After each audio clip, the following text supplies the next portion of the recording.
kawan waktu itu nah enaknya apa ya waktu ya wah hujan enaknya apa hujan-hujan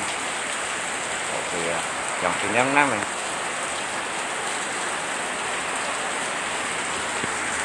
mau kali yang nanti wilayah ada jamaah ngaco ngaco jam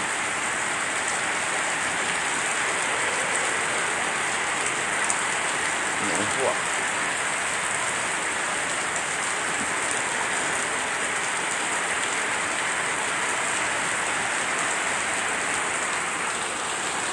hujan-hujannya enaknya apa kan yo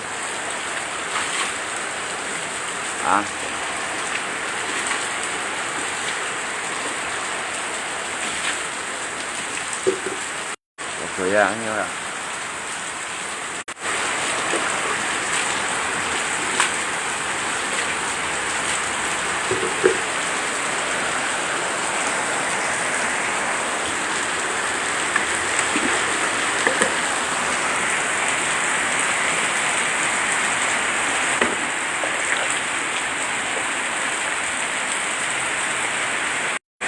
Jadi waktu itu saya jumpa ya.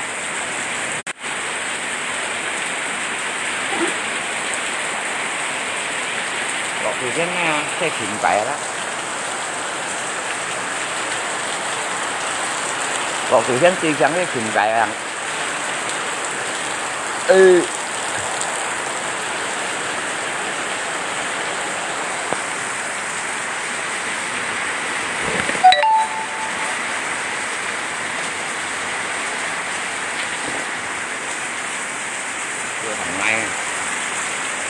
Thằng này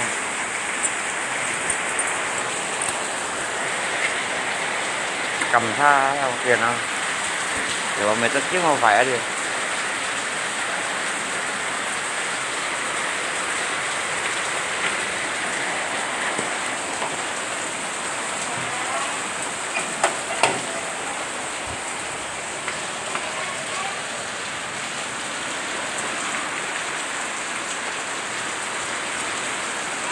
gọ cây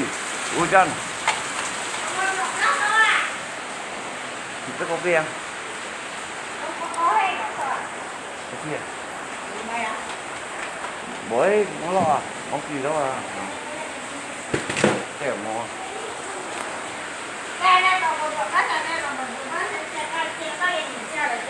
siêu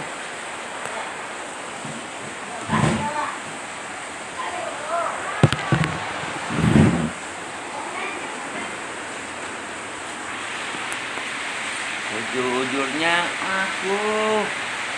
sungguh ku tak bisa anak kecil sudah bangun lagi main popian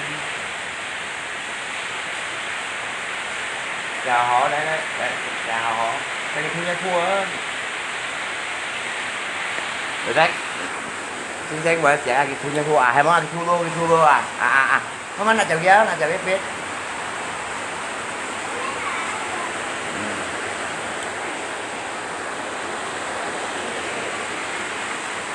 cái này một chỗ lắm mà bỏ con nha đây bỏ con nha thôi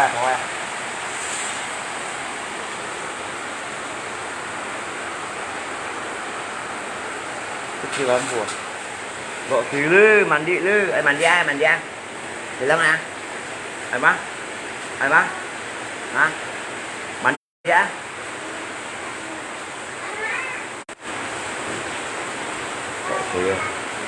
ai bang mandi bang hah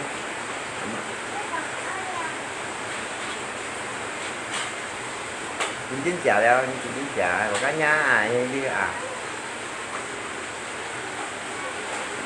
cái nhâm dép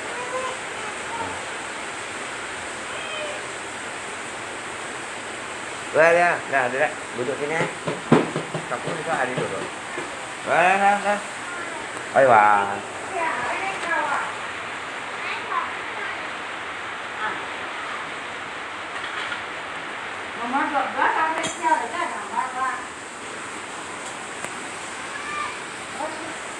Mama chỉ cái bật mùng mai bên chúng ta bị một tiếng gì đấy bắt chít kiểu à bắt chít kiểu nó bật mùng đấy nó bật mùng đấy bắt chít kiểu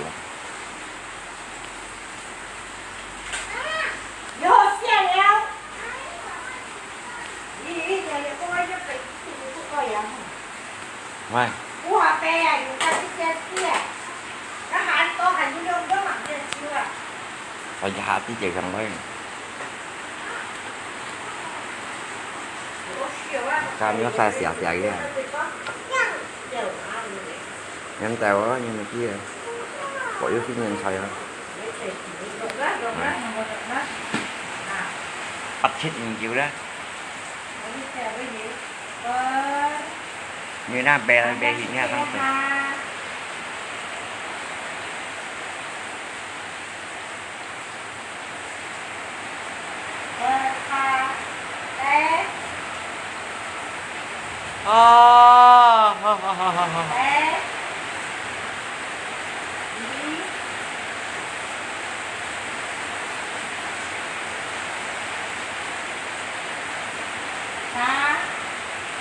Anh chủ mua cho lắm á, cho vào cái chút xíu.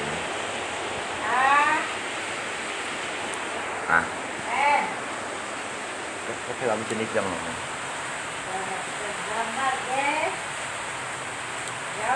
Đi cho vào cái con lắm nữa. Phải bụng á, phải bụng cắt thịt như chị đó. Cái sự lo một thì là nếu cái này đều ra mắt này dần xuống. Da đây không nữa. Chỗ này họ bên gì đó. Mày có biết xùi đó. Ố ẻo hả? Mày còn phải là ố hả? Thức muốn phải ra lắm à, mắc cái lắm rồi ra. Hay chị nói nhau tiếng xí á bây giờ. Hả? Mắc cái thấy cái lắm rồi. Bà là cái mẹ đi ông xa theo của siêu theo cáo em.คนnói kêu à?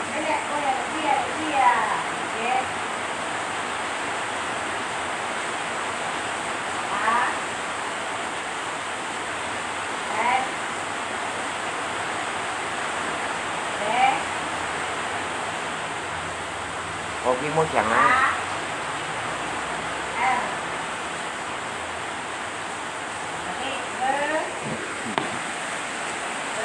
Này kén. Thiên anh nhông cho thì thiên chỉ cái cầm cổng kia mà các nhà họ thiên cũng thiên cái về cổng các thiên cũng thiên nhau nhận chứ nào nhiều sao như đi ăn tao củ như mà theo theo thấy không một lọ thử leo bưng ra tháp bỏ leo à cả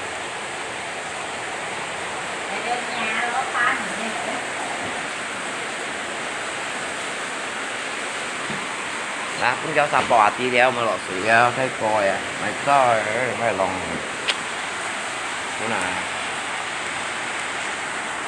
giờ đi đấy cái cam nhiều cây mày có cây nhàng sủi đó trên cũng phiên xin nhau nhận gì nào bên nhiều không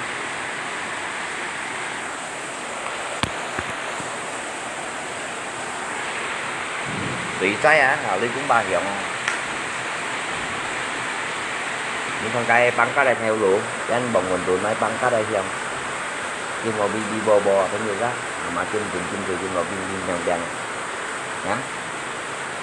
còn phải đi rồi những chiếc đèn quay không được ấy ngay rồi những chơi rồi những ngay xong trên chưa xong trên á hả chung bắn cô leo đó chung bắn cô leo đó tôi chung tài hiệu à hả còn quá cô leo đó còn bạn cô leo đó là ta phải chung tài hì vậy đó như bạn tàn này đó chip tàn này trên vua tại hai gì à không hả có phần đến tặng có gì à ha đấy ba một lần ra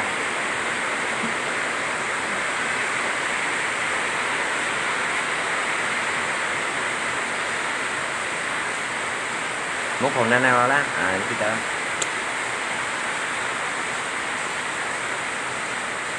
nó giờ ông không xin với nhau à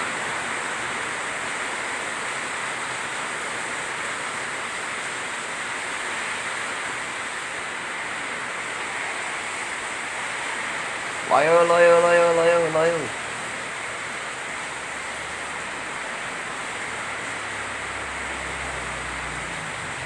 lôi ra lôi sao lôi không bắt chết những kiểu bắt chết những kiểu đấy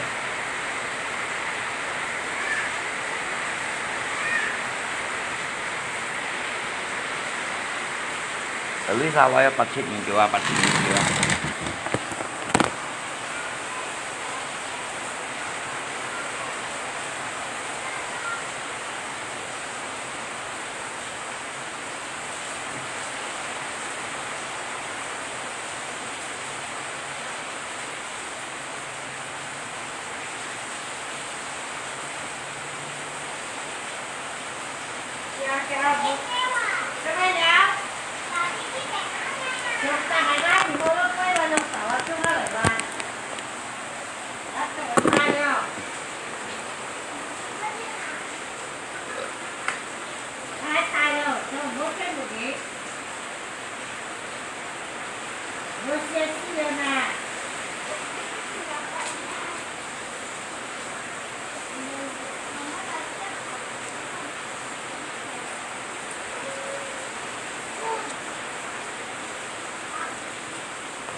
thì bọn tôi để chèo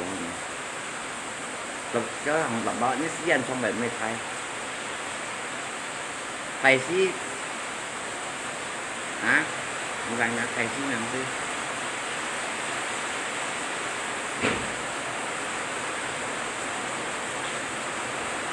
nhìn dụng ngao thì mà ra dụng ngâm nhang leo ra mỗi chỉ bao la nhìn nha mình chỉ phải kịp đó à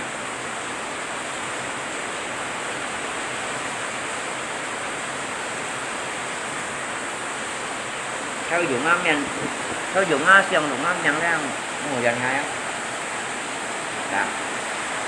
mỗi chỉ bao la nhìn ha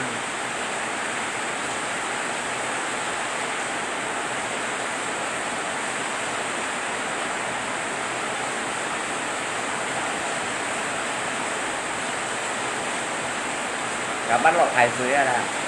những cho mai họ không biết họ lớn lao như sủa tâm bạc thịt gì vậy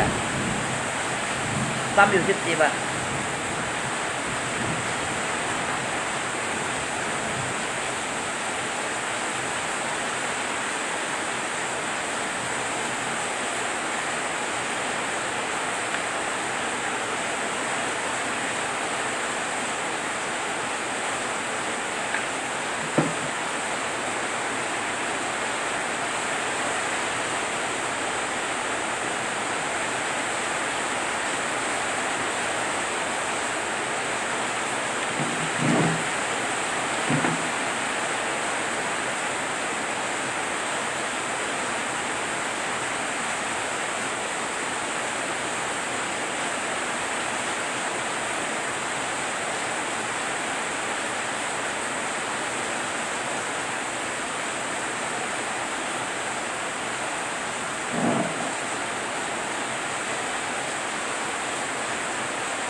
con này con chim nửa thôi không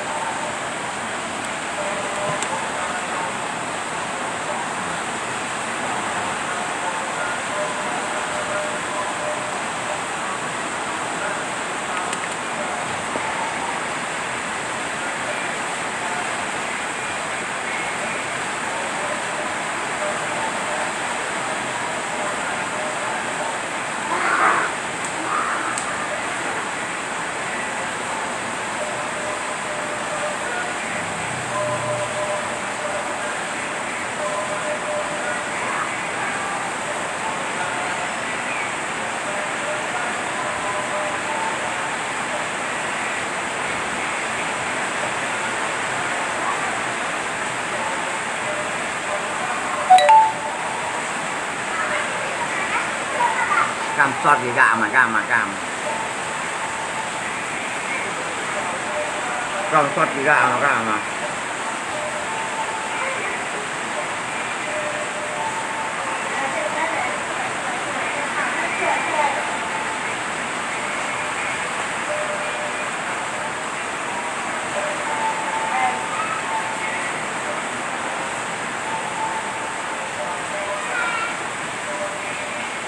cam nó sắp gì đó là cam mà bật mùng này bộ giống tạm á bộ giống sắp gì cam mà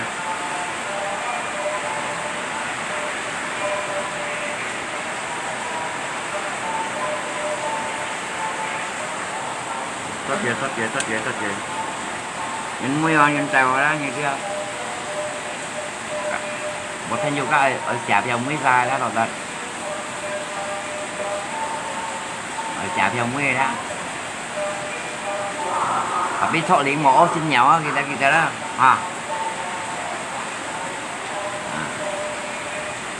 thọ lý đông mổ xin nhỏ mà kita đó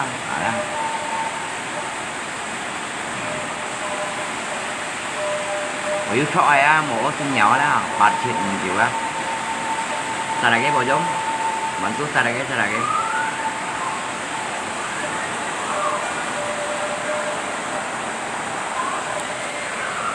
tiếng lò nào nào không nhiều các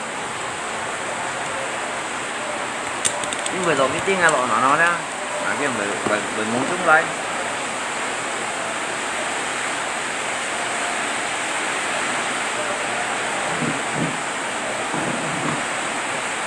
cái tiếng lò nó nói nghe về muốn xuống nào là nó khó tạm này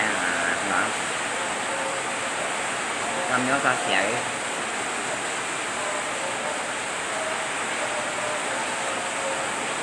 ở chả tiếng cá của giống còn lòi phía này nhá sao bánh sao ở lò to ở lát đây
một gà gì tu hay bà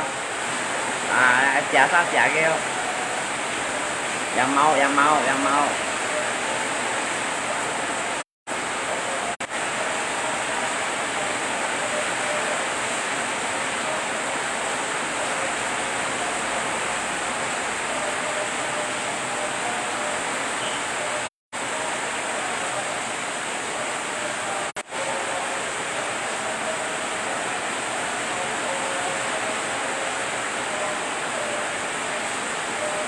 ơi tạm gì vào cái đó mua tạm bỏ ở phát thoát lỏng bỏ xin nhậu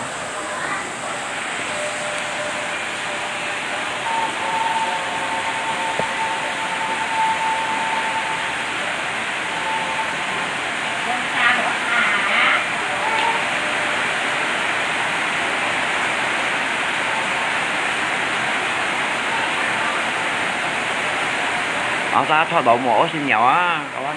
kita đó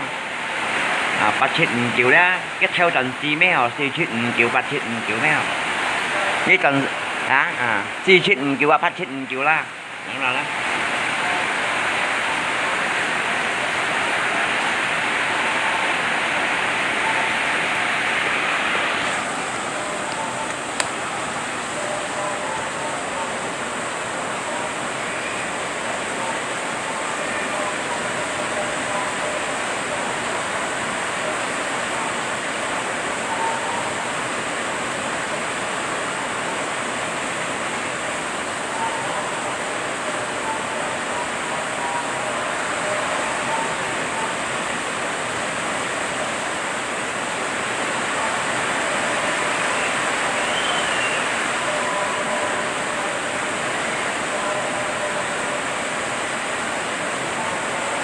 bắt chết kéo gì chết kiểu là tao lo Hong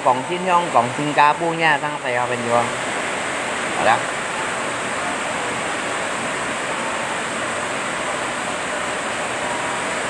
mà sao như sọ đó kia thật ra chung là nhìn vô hồi đâu hả ngày một chở để xin em muộn chung lời à cậu anh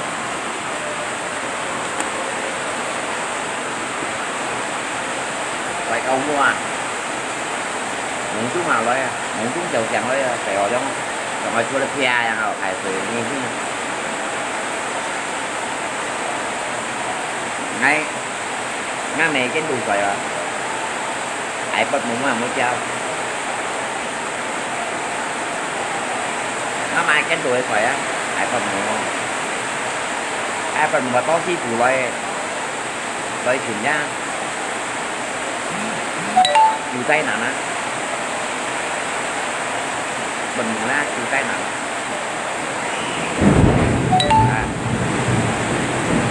ở phía hạt tay tay rồi để đi nó đây đi nó đây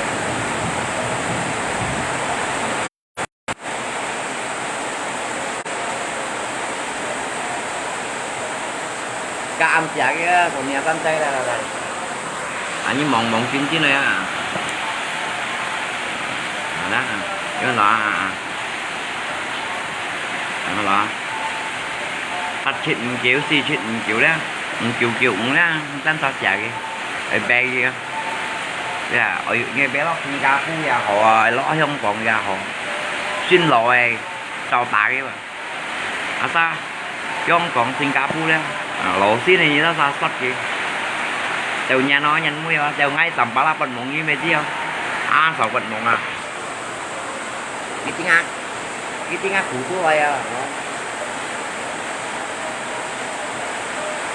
cái tiếng nhanh muy đều nhanh tèo đều ra nhanh muy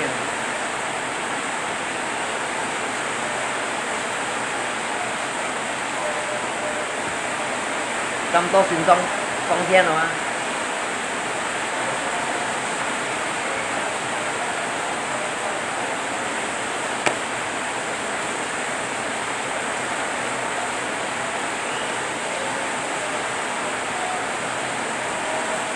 phải từ nó nhiều cho à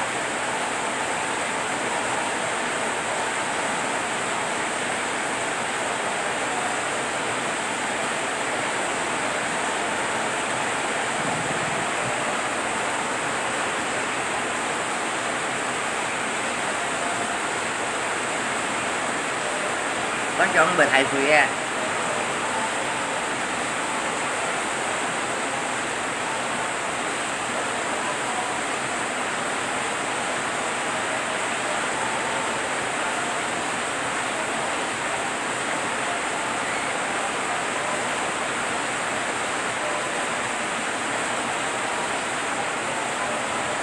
bác sĩ bị mắng thò mày không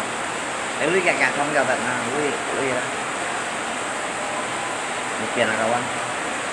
để bác sĩ đã bị chạy à không gì à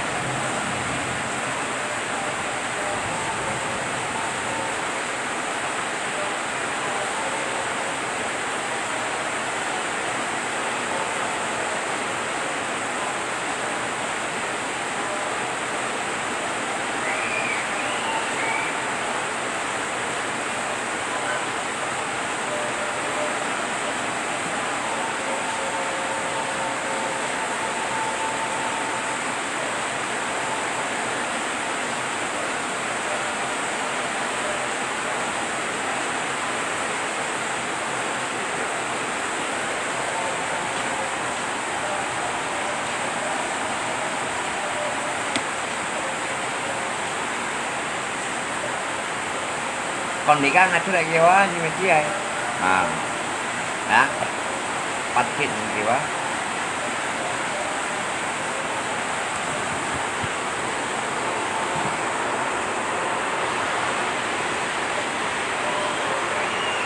ở xe Singapore à đi bài ta bài gì à ở xe Sydney ở xe không còn này như thế vậy hả à đó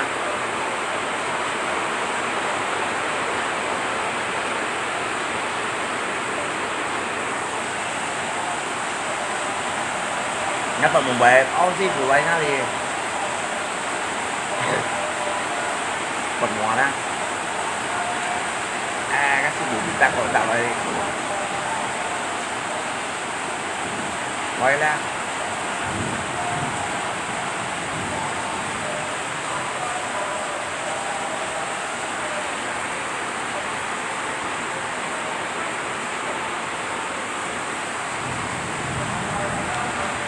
xin nghe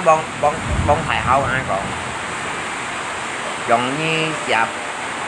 bắt chuyện chịu được không nghe chạp bắt chuyện chịu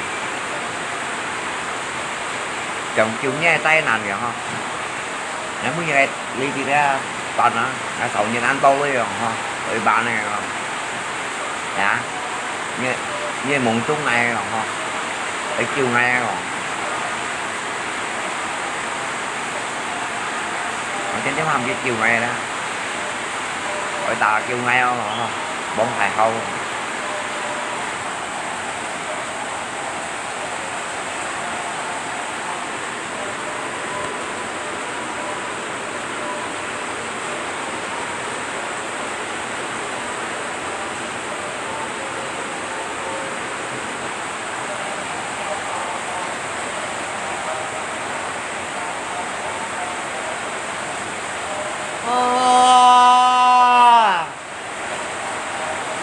ê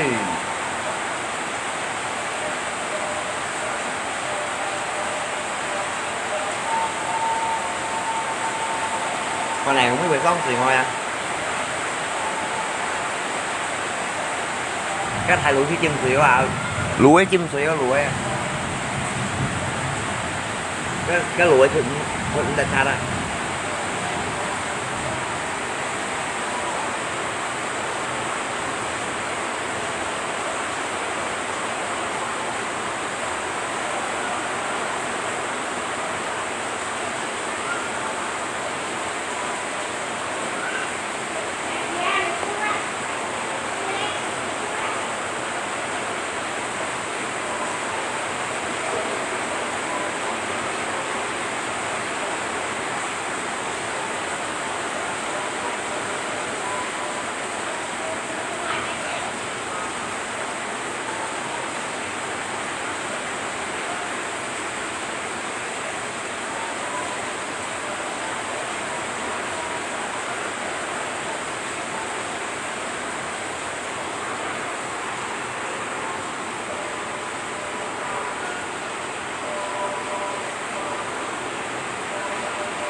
họ để kim pha buồn chui buồn cái kim pha đây nó mua ba kim pha đấy cái ăn của nó buồn chui mình nhanh con không ở trong có buồn chui kim pha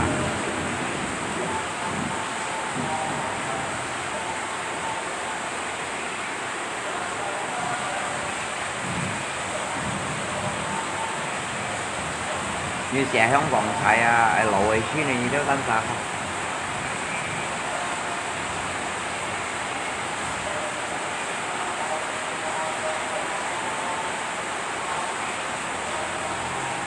à kim mà lấy bay dạ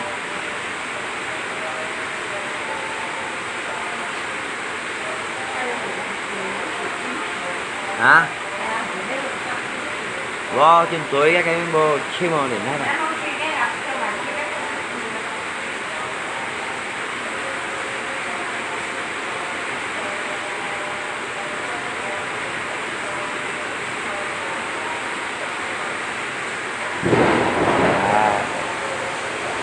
lòng của nó không gì đấy cũng dòng thì là phiên chăng của nó lòng mà phiên chăng còn đi cũng à ly cũng lưu hiệu nó sẽ vừa thải à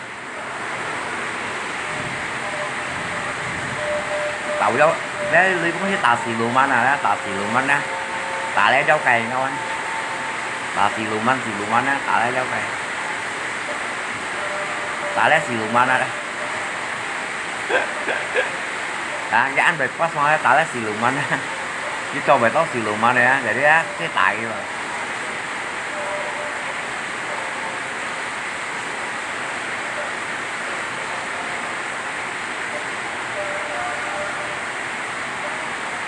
sama kawan lah konsumsi nó momo phân tổ hả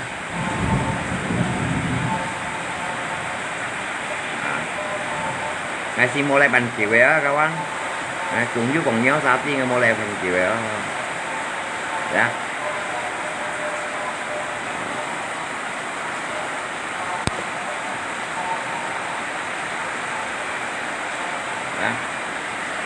ngay cùng với còn nhớ sao tiên mua lại bằng chiều á đã hả